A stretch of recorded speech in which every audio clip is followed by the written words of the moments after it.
মুক্তিযুদ্ধ 90 ও জুলাইয়ের গণঅভ্যুত্থানের সমন্বয়ে বিএনপি ঘোষিত নির্বাচনী ইশতেহারকে যুগোপযোগী বলে মন্তব্য করেছেন বিশিষ্টজনরা। তাদের মতে আইনের শাসন, ন্যায় বিচার এবং দুর্নীতি প্রতিরোধে বিএনপির প্রতিশ্রুতি বাস্তবায়িত হলে অনন্য উচ্চতায় পৌঁছে যাবে দেশ। নারী উন্নয়ন, কৃষি, শিক্ষা ব্যবস্থায় যে বৈপ্লবিক পরিবর্তনের কথা বলা হয়েছে তা বাস্তবায়ন চ্যালেঞ্জ হলেও অসম্ভব নয় বলেও মনে করেন তারা। বিএনপি ঘোষিত 31 দফা বাস্তবায়নের পাশাপাশি জুলাই সনদ বাস্তবায়নে দেশে প্রকৃত গণতন্ত্র ফিরবে বলেও তাদের আশা। মহিবুল্লাহ মহিবের রিপোর্টে বিস্তারিত। শুক্রবার ত্রয়োদশ জাতীয় সংসদ নির্বাচন 2026 উপলক্ষে নির্বাচনী ইশতেহার ঘোষণা করে বিএনপি। মূল্যে সুশাসন নিশ্চিত। দলটির চেয়ারম্যান তারেক রহমানের এই ইশতেহার ঘোষণা অনুষ্ঠানে অংশ নেন ব্যবসায়ী, সাংবাদিক, শিক্ষক ও অন্যান্য দলের রাজনৈতিক নেতারা। এক প্রতিক্রিয়ায় তারা বলেন, বিএনপি ঘোষিত ইশতেহার অতীতের যে কোনো সময়ের তুলনায় সমৃদ্ধ এবং বাস্তবায়নযোগ্য। বিএনপি এর আগে যেসব ঘোষণা করেছে সেগুলো পড়েছি।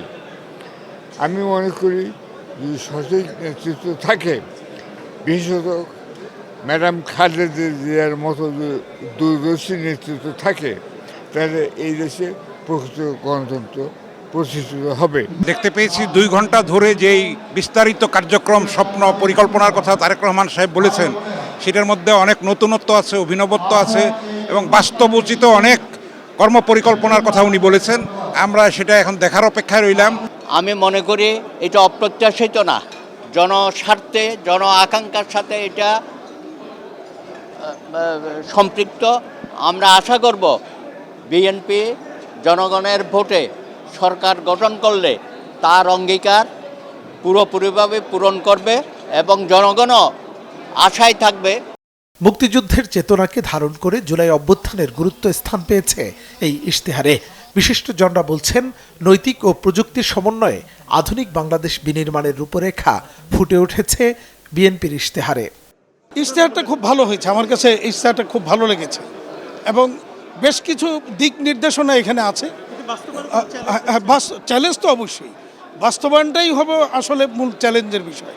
তো বাস্তবায়ন যদি করা যায়, অন্তত পর্যায়ক্রমে যদি বাস্তবায়ন করা যায়, তাহলে অর্থনীতি ঘুরে দাঁড়াবে। দুর্নীতি, সুশাসন এবং জবাবদিহিতার যে প্রশ্ন, বিএনপি যদি এর উপরে দাঁড়াতে পারে, বাংলাদেশের রাজনীতির সামগ্রিক রাষ্ট্র প্রশাসন, সরকার পরিচালনার প্রধান যে রোগ, সেই রোগ থেকে খানিকটা হয়তো আমরা বেরিয়ে আসতে পারবো। আমরা বেনজির মতিউরকে দেখেছি অত্যন্ত মেধাবী কিন্তু করাপ্ট, এবং এই দেশ ধ্বংস করেছে।